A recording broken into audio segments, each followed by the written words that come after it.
Hi hello and welcome back to my channel. இன்றைக்கி நம்ம என்ன பார்க்க போகிறோம்னா, ஒரு இட்லி பொடி பண்ண போகிறோம். அந்த இட்லி பொடி கூட 2 பொருட்கள் நம்ம வந்து ஆட் பண்ண போகிறோம். அதை எப்படி ஆட் பண்ணுறதுன்னு இந்த வீடியோக்குள்ளே போய் பார்க்கலாம். இந்த வீடியோ பார்க்குறதுக்கு முன்னாடி, this video sponsored by SPO digital marketing. இந்த ஆன்லைன் ஜாபில் உங்களுக்கு சேரணும் அப்படின்னு விருப்பம் இருந்தால் கீழே டிஸ்கிரிப்ஷனில் நம்பர் கொடுத்துருக்கேன், கீழே டேக் பண்ணி ஆன்லைன் ஜாபில் சேர்ந்துக்கோங்க. இந்த ஆன்லைன் ஜாபில் ஃபேஸ்புக், இன்ஸ்டாகிராம், ஷேர்சாட் இதன் மூலயமா நம்ம ஆன் பண்ணி சம்பாதிக்கலாம். உங்களுக்கு விருப்பம் இருந்தால் அதில் ஆன் பண்ணி நீங்களும் சம்பாதிங்க. வாங்க இப்போ நம்ம இந்த வீடியோக்குள்ளே போய் பார்க்கலாம்.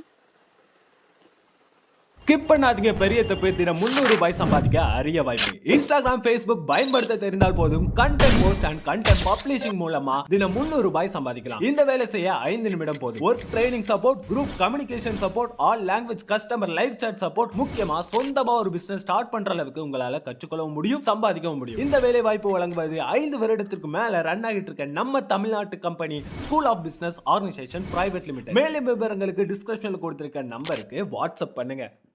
இட்லி பொடி செய்ய நம்ம ஸ்டார்ட் பண்ணிடலாம். இதுக்கு தேவையான பொருள் என்னென்னா, கருப்பு உளுந்து, கருவேப்பிலை, பூண்டு, காஞ்ச மிளகாய், கொஞ்சோண்டு உப்பு, பெருங்காயத்தூள், ஆளி விதை, கருப்பு எள்ளு, தோரம்பருப்பு, கடலைப்பருப்பு. இதுதான் இதுக்கு தேவையான பொருட்கள். இது வந்து எப்படி செய்கிறதுன்னு சொல்லி நம்ம பார்க்கலாம். இப்போ இந்த கருப்பு உளுந்தை வந்து ஒவ்வொரு பேட்சா நான் வந்து ஒரு கிலோ போல் எடுத்துக்கிறேன். உளுந்தை நம்ம கொஞ்சம் கொஞ்சமாக போட்டு நம்ம வறுத்து எடுத்துக்கலாம். ஏன்னா இது வந்து நான் சின்ன சட்டி வச்சுக்கிறேன், அதுவும் இரும்பு கடாய் தான்.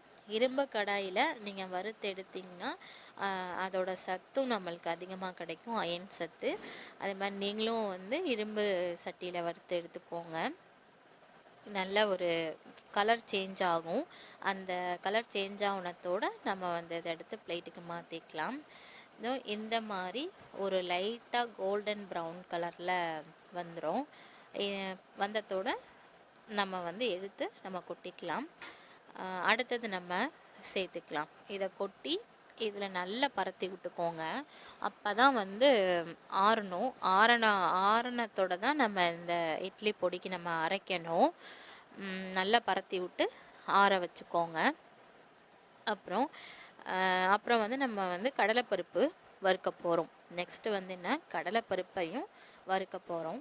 இதையும் வந்து ஒரு பொன்னிறமாக வறுத்து எடுத்துக்கலாம்.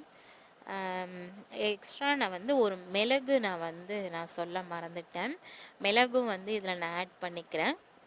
நீங்களும் அதே மாதிரி ஆட் பண்ணிக்கோங்க.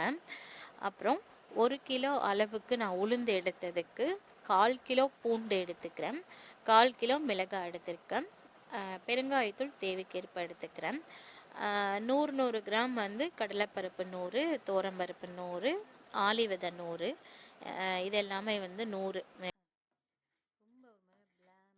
இப்போ இந்த கடலைப்பருப்பை நல்ல ஒரு பொன்னிறமாக வந்து வறுத்து எடுத்துக்கோங்க.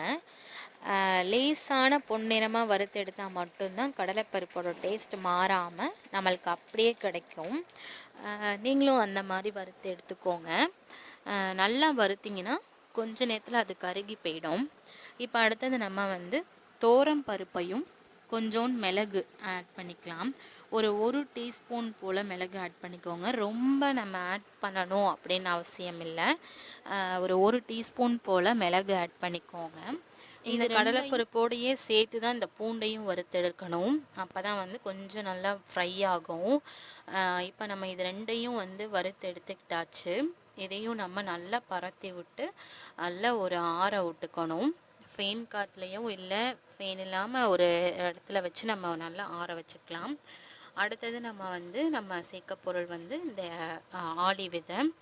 ஆளி விதை வந்து கலர் சேஞ்ச் ஆகும் அப்படிலாம் கிடையாது. போட்ட சூடாக அந்த பேனில் போட்ட உடனே படப்படப்படன்னு நல்லா வெடிச்சு வரும். அந்த நல்லா எல்லாமே வெடித்து வந்ததோட அந்த இது போதும் நம்மளுக்கு. அதனால் கலர் சேஞ்ச் ஆகணும்லாம் இதுக்கு வந்து அவசியம் கிடையாது. நல்லா பொரிஞ்சு வந்தாலே நம்மளுக்கு போதும், அவ்வளோதான். இதை வந்து நம்ம அடுத்தது வந்து நம்ம காஞ்ச மிளகாய் நம்ம வந்து வறுத்து எடுத்துக்கலாம். காஞ்ச மிளகாவும் நம்ம வந்து ஒரு கருகுனது மாதிரி நம்ம வறுக்காமல் அந்த மிளகாய் கலர்லேயே அந்த ரெட் கலர்லேயே இருக்கிற மாதிரியே நம்ம வறுத்து எடுத்துக்கணும். அப்போ தான் வந்து அதோட கலர் வந்து நம்மளுக்கு அந்த ஸ்மெல் அடிக்காமல் இருக்கும். அடுத்தது இந்த நம்ம கருப்பு எள்ளு சேர்த்துக்கலாம். இந்த கருப்பு எள்ளுமே போட்ட உடனேயே நல்லா படபடன்னு நல்லா வெடிச்சு வரும். அந்த ஸ்டேஜில் நம்ம வந்து இந்த கருப்பு எள்ளை நம்ம வந்து எடுத்துக்கலாம். ஒரு ஒரு செகண்ட் தான், அவ்வளோதான். இந்த கருவேப்பிலை அடுத்து நம்ம சேர்த்துக்கலாம். கருவேப்பிலை எப்படின்னா நம்ம வந்து ஒரு நிழல் காய்ச்சலாக காய வச்ச கருவேப்பிலை இது, உலர்த்தின கருவேப்பிலை. அதனால தான் நான் வந்து இதை வந்து பச்சையாக எடுத்துக்கிட்டால் இன்னும் கொஞ்சம் நேரம் நம்மளுக்கு வறுபடும். இது நல்லா ஏற்கனவே வந்து நல்லா காய வச்சது. அதனால வந்து நான் ரொம்ப வறுக்கலை, செத்த நேரத்தில் வறுத்து எடுத்துட்டேன். இப்போ இது எல்லாத்தையும் நம்ம வந்து சேர்த்து மிக்சியில் கிரைண்ட் பண்ணிக்கலாம். ஒரு நல்லா கிரைண்ட் பண்ணி நம்ம அரைச்சி எடுத்துகிட்டு வந்துடலாம். ஆனால் வந்து கொரப்பாக இருந்தால் மட்டும்தான் இந்த இட்லி பொடி கொஞ்சம் டேஸ்ட் நம்மளுக்கு கிடைக்கும், நல்லாவே டேஸ்ட் கிடைக்கும். நீங்களும் உங்கள் வீட்டில் இட்லி பொடி செஞ்சு எனக்கு கமெண்ட் பண்ணுங்கள். உங்களுக்கு பிடிச்சிருந்தா சப்ஸ்கிரைப் பண்ணுங்கள். தேங்க்யூ.